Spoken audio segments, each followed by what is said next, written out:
Desculpem de novo o trepidar aqui da câmera, mas eu tô segurando ela com a mão, tô aqui em Fernando de Noronha. A internet não me ajuda a subir um vídeo inteiro, então eu pedi ajuda pro Rafael, meu irmão que trabalha comigo, para subir um vídeo comentando uma entrevista muito legal que foi publicada, uma conversa entre o Harari, a Anne Applebaum e o Timothy Snyder. Espero que vocês gostem.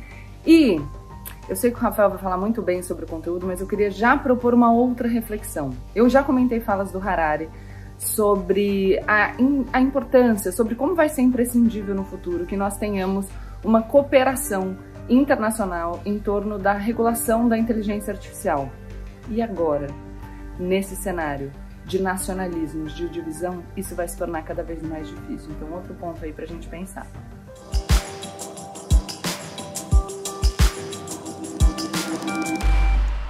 Oi pessoal, como eu sempre digo, a partir de agora, menos emoção e mais razão. Aproveita e já se inscreve no canal, deixa seu like e compartilha esse vídeo com seus amigos. Tem alguma coisa errada. Vocês estavam esperando a Gabi e não é a Gabi. Mas pois é, eu sou quase a Gabi. A Gabi tinha planejado fazer um vídeo aqui para vocês falando sobre essa alta da gasolina e os impactos que isso pode ter pra gente. Mas ela acabou viajando e o sinal de internet lá é super fraquinho, aí não deu para ela gravar esse vídeo hoje. Por isso, como eu sou a pessoa com o DNA mais parecido com a Gabi que tem no mundo, eu vim aqui para substituir. Prazer, eu sou Rafael Prioli, irmão preferido da Gabi, afinal, eu sou o único, e eu trabalho com a Gabi e com a nossa equipe aqui. Como é minha primeira vez aqui no canal e a gente está se conhecendo, eu prefiro deixar a Gabi trazer essas notícias sobre esse contexto da gasolina, esse contexto político e essa história da gasolina do Brasil, e eu vou falar de outra coisa hoje. Eu queria trazer para vocês um conteúdo super interessante para a gente entender um pouquinho mais as nuances dessa invasão russa na Ucrânia. 3 especialistas se uniram para falar sobre o assunto. O conteúdo é em inglês e a gente vai deixar linkado aqui na descrição do vídeo, mas a ideia aqui é trazer um pouco dos argumentos deles para a gente colocar no nosso repertório quando a gente pensa sobre esse assunto que está dominando as notícias nas últimas semanas. E quem são esses professores? O primeiro vocês talvez já conheçam. Ele é bastante famoso, é o historiador israelense Yuval Harari. Ele escreveu best-seller como Sapiens, Uma Breve História da Humanidade, 21 lições para o século XXI. Ambos os livros são excelentes recomendações, eu adoro e eu sei que a Gabi também adora.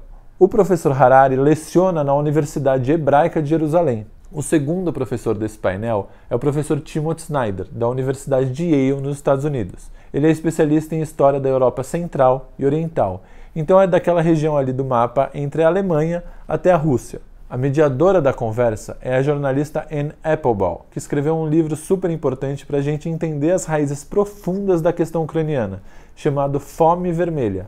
É dela também o livro O Crepúsculo da Democracia. Ambos já têm tradução para o português. Anne Applebaum foi ganhadora do prêmio Pulitzer, um dos, se não mais importante, prêmio do jornalismo mundial.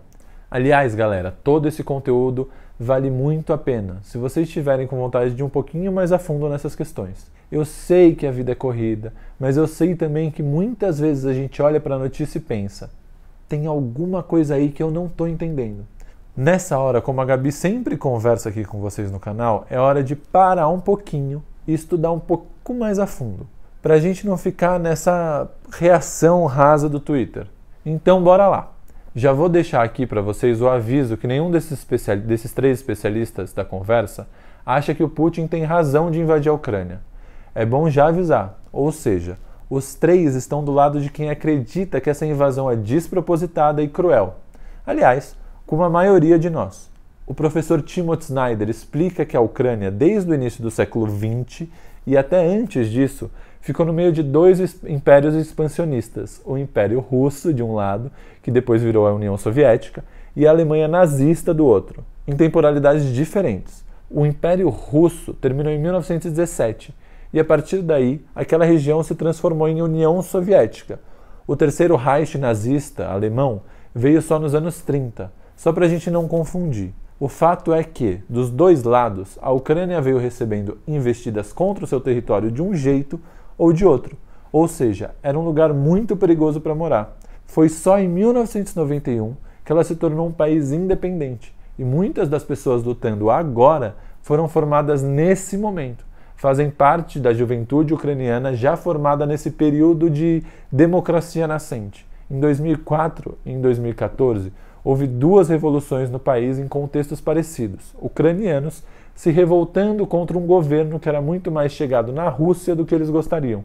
A Rússia, como toda grande potência, vê os seus países vizinhos como uma área de influência e ela quer que seus governos sejam amigáveis aos interesses russos. E isso é o que costuma acontecer mesmo. Se você tem muito mais poder que seus vizinhos, você quer se impor, até para proteger as suas fronteiras. Isso não quer dizer que, lógico, se você não pode bombardear e anexar o território do coleguinha. Pensa se o Brasil decidisse invadir o Paraguai, ou qualquer outro vizinho mais fraco que a gente. Não pode. Mesmo se o governo desse país não fosse muito com a nossa cara. Não dá pra gente ficar invadindo o país dos outros. Bom, voltando para a Ucrânia. Foram essas experiências que formaram os ucranianos de hoje. Como já ficou claro pela retórica russa nesse conflito, o presidente Putin acredita que a Ucrânia é quase uma parte integral da Rússia, e que não teria muita separação entre um e entre outro. Quanto a isso, tem uma frase do professor Snyder que é muito bonita.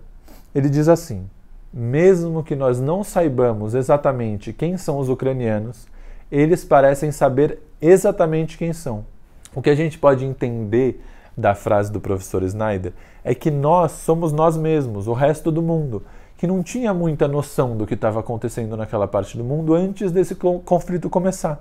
Mas também é o governo russo, que aparentemente achava uma coisa dos ucranianos que se provou errada. Eles achavam que não haveria resistência ucraniana, porque eles eram quase russos. Eles iam chegar lá e achar legal a invasão. Não foi o que aconteceu. Os ucranianos têm completa certeza de que eles são um país de verdade, com um povo de verdade, e que não estão querendo que outro país chegue lá como manda-chuva. O professor Harari completa o raciocínio explicando que esse problema de avaliação do Putin, quanto ao que os ucranianos querem de fato, é o problema de todos os ditadores. Não tem ninguém do lado dele para falar que a visão dele não representa a realidade. Ele fica insulado, quer dizer, separado e todo-poderoso, que não tem nenhum freio e contrapeso para chegar para ele e falar que não é assim que a banda toca. E mais além, quando um ditador comete um erro, não tem ninguém para apontar ou prevenir, nem para ajudar a sair dessa confusão. Sabe quando você está no trabalho e seu chefe, ou o chefe do seu chefe, aquele cara mais que manda mais, fala uma besteira e você percebe que ele está falando uma besteira e todo mundo do lado, com medo dele, fica numa de tipo, não vou falar para não criar um clima e acaba deixando ele ir no erro? Então, é mais ou menos a mesma coisa. Ou seja, sua única opção é continuar no erro. Para Harari, Putin não teria limite nas suas intenções. Mas como o povo russo é diferente, o povo russo pode vir e se rebelar contra essa guerra. Tanto Harari como Snyder concordam que Putin criou esse mito na cabeça dele, de que a Ucrânia e a Rússia são a mesma coisa e que essa união pode ser um dos legados dele. Ele se vê como um dos grandes líderes da história russa e quer ser lembrado por isso. E isso é um perigo. Na cabeça dele, se ele quer ser avaliado pela história e não pelas próximas eleições, ele não pode ligar tanto para a quantidade de mortos ou para o sofrimento dos russos causados pelas sanções internacionais. Um perigo é que, se Putin obtiver sucesso, todos os outros autocratas do mundo vão anotar essa lição. E, quem sabe no futuro, vão poder fazer suas próprias invasões de vizinhos sem tanto medo de retaliações. E o mundo vai acabar ficando num lugar mais perigoso. A Europa vai aumentar os gastos militares, todo mundo vai ficar com mais medo. Tá ruim agora, vai ficar pior. Vamos pensar uma coisa. Se os países começam a ficar com medo um do outro, eles começam a gastar mais em defesa, mais em arma, mais nesse poderio militar, e eles acabam gastando menos com educação, com cultura.